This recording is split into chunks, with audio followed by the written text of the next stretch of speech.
মুজিববাদ মুর্দাবাদ আপনি ইচ্ছা করলেই তো বন্ধ করতে পারবেন না, কারণ শেখ মুজিবুর রহমান বাংলাদেশের অস্তিত্বের সাথে জড়িত। শেখ মুজিবুর রহমান বাংলাদেশের স্বাধীনতার নেতৃত্ব দিয়েছে। শেখ মুজিবুর রহমান বাংলাদেশের মাটির সাথে জড়িত। আপনি ইচ্ছা করলেই তো বঙ্গবন্ধুকে বাদ দিয়ে বাংলাদেশকে নিয়ে ভাবতে পারবেন না।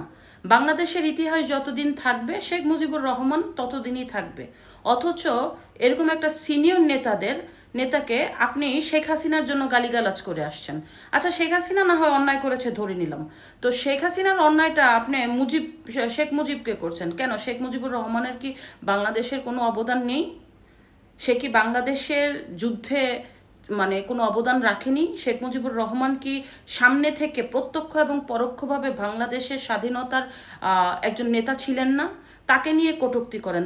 তাহলে আপনারা চিন্তা করেন যে আপনাদের যে আস্তে আস্তে মন মানসিকতা কত নিম্নে চলে যাচ্ছে।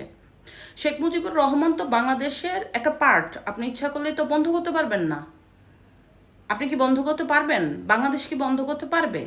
শেখ হাসিনা না হয় ঘৃণিত কাজ করেছে, কিন্তু বঙ্গবন্ধু তো ৭১ পর্যন্ত, যতক্ষণ পর্যন্ত বাংলাদেশের স্বাধীনতা ছিল ততক্ষণ পর্যন্ত তো বঙ্গবন্ধুর অবদান ছিল। এটা তো আপনি অস্বীকার করতে পারবেন না। এখন এক ধরনের লোক